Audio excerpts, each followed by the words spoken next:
মার্কিন সেনাবাহিনীর অভিযানে ভেনেজুয়েলার প্রেসিডেন্ট নিকোলাস মাদুরোকে ক্ষমতাচ্যুত করার পর দেশটির তেল রপ্তানি দ্রুতই বাড়তে যাচ্ছে যুক্তরাষ্ট্রের দিকে।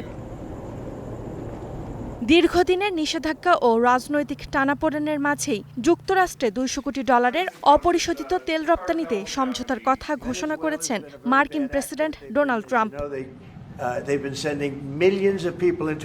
এই চুক্তির আওতায় ভেনেজুয়েলার উপর আরোপিত মার্কিন নিষেধাজ্ঞায় আটকে থাকা 3 থেকে 5 কোটি ব্যারেল তেল যুক্তরাষ্ট্রে আনার ঘোষণা দিয়েছেন ডোনাল্ড ট্রাম্প।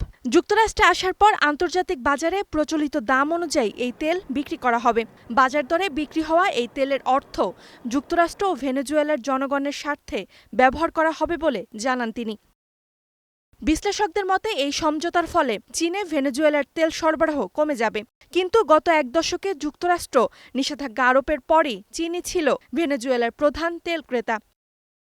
ট্রাম্পের এমন ঘোষণার পরপরই আন্তর্জাতিক বাজারে অপরিশোধিত তেলের দাম ব্যারেল প্রতি প্রায় 2% কমে দাঁড়ায় $56।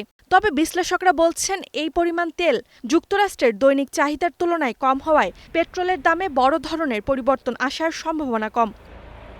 বর্তমানে ভেনেজুয়েলার জ্বালানি তেল বাজারে ব্যারেল প্রতি বিক্রি হচ্ছে $55। সেই হিসাবে যুক্তরাষ্ট্র যদি সর্বোচ্চ 5 কোটি ব্যারেল তেল বিক্রি করে তাহলে 165 কোটি থেকে $275 কোটি পর্যন্ত আয় হতে পারে। সব মিলিয়ে ভেনেজুয়েলার তেল আবার বিশ্ববাজারে ঠিকই ফিরছে, তবে সেটা হচ্ছে শক্তির রাজনীতির ছায়ায়। Roksana Rimi, star news.